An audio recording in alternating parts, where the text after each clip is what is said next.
Hey YouTube, so I'm back to give you another video. This time I'm going to do quite a specific video which is going to answer one question that I get asked a lot. The question is, what is better for you, a meal plan or counting macros? Now, it all depends on the goal and it all depends on you as an individual. So for me, if I put myself in this situation, I count macros when I'm in my off season and I follow a very strict meal plan when I'm dieting for a show. Now, mainly I work with a coach who is very much meal plan orientated. So he really likes to work through food and say, right, you're having that and that's it. And that works really well for me. I like the fact that there isn't any flexibility and I just have my sweet potato as my carbs, my oats as my carbs, you know, and avocado and salmon as my fats. That's it. There's no faff of me trying to work out, actually no, I fancy something different, so I've got 10 grams of fat, so what can I do and what is still going to be nutritionally beneficial for me? I much prefer just having a meal plan.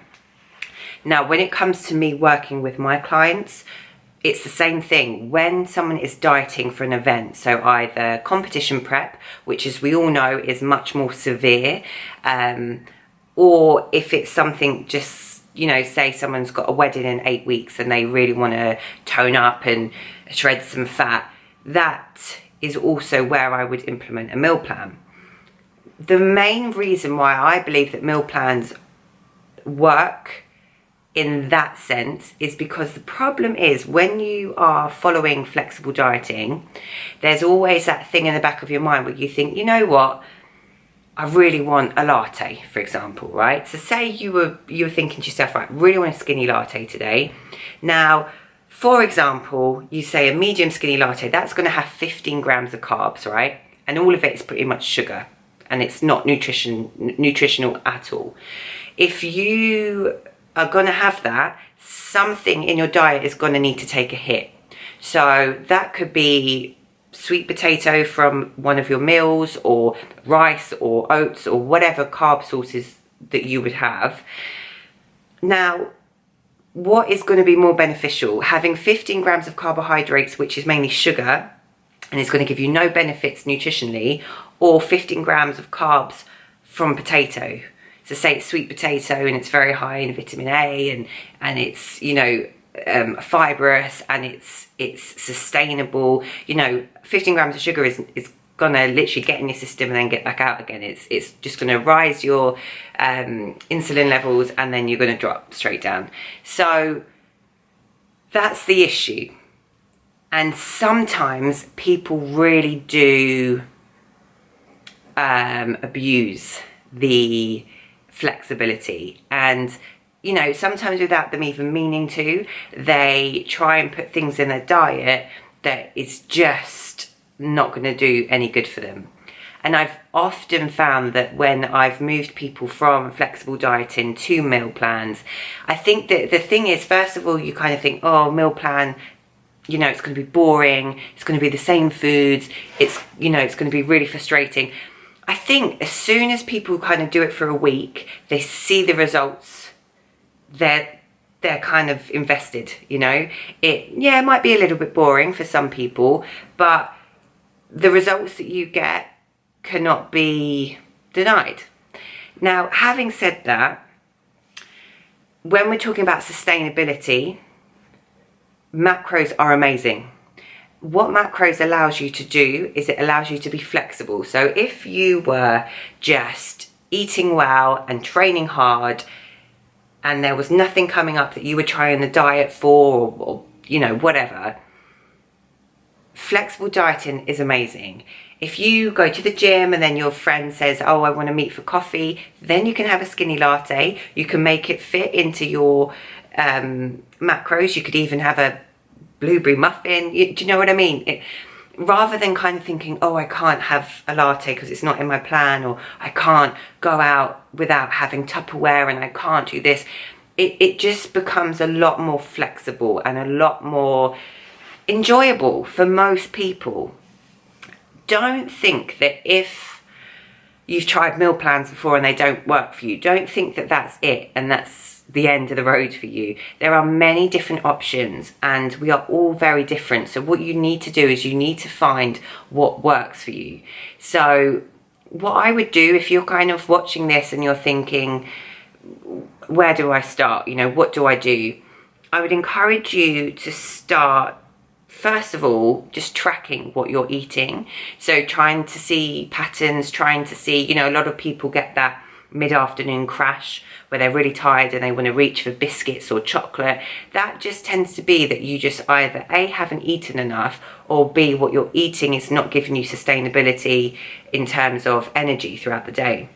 So keeping like a food diary is a great idea because it actually shows us, you know, sometimes things that aren't very clear when we're just going about our day. Now, when you start doing a diary and you start seeing some, you know, some sort of familiarities into what you're doing, you then can kind of manipulate things a little better. So if you, like I said, have that sugar crash at the end of the day or in the afternoon, you know that something needs to change. So what can you do? Can you have a pre-planned snack in place? So, you know, even if you said to yourself, right, I've got a bag of nuts, so I'm just going to have a handful of nuts at 4 p.m. Doesn't even matter if I'm not craving anything or if I'm not hungry, I'm going to have my nuts at 4 p.m. because that's going to sustain me. It's going to make sure that I'm not going to be hungry and I'm not going to feel like I want something because I've satisfied, you know, my craving or my little slump that I get in the afternoon. Now, from that, you then can start thinking a little bit more about counting your macros. And a lot of people get quite overwhelmed, and it can be overwhelming. But I encourage you to start slowly. So maybe just, like I said, after you've tracked what you're eating from day to day, maybe start looking at one macronutrient in particular.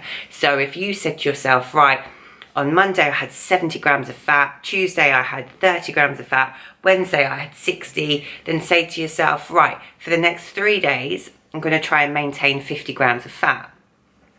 That way then you get an idea that you're trying to kind of find an average, and rather than having all these different spikes with your eating, you're actually being consistent and you're eating the same amount of fat for each day, which will help in the long term because you're sustaining your energy and metabolism. And then when you come to want to implement changes, you can, because you're having consistently the same amount of fat each day.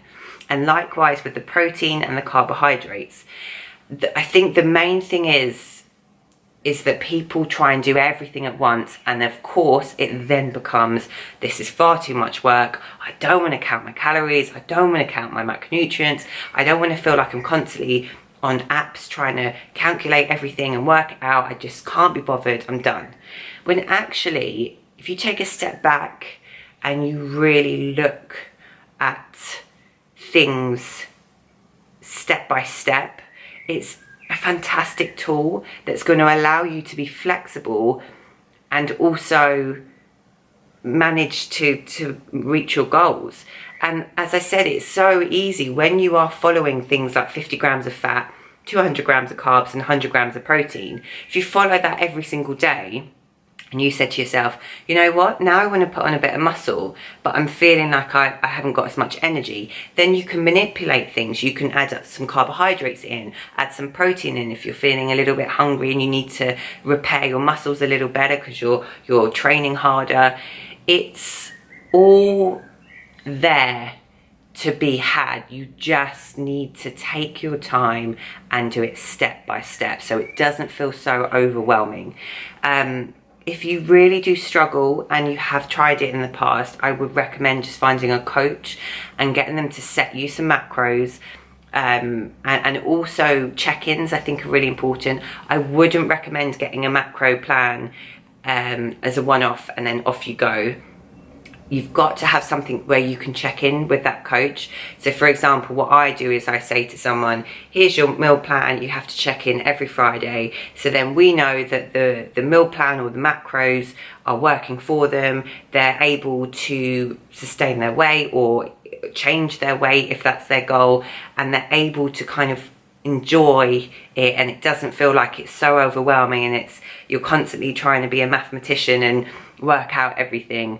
Because the problem is, you know, it is overwhelming, and especially when you do it on your own, you kind of get a bit caught up with it. Whereas if you can speak to someone and just kind of offload and say, right, you know, I did this on Monday, I forgot to have that meal, that's why I felt hungry, or that's why I did this, then, you know, you see patterns and you see where you need to work.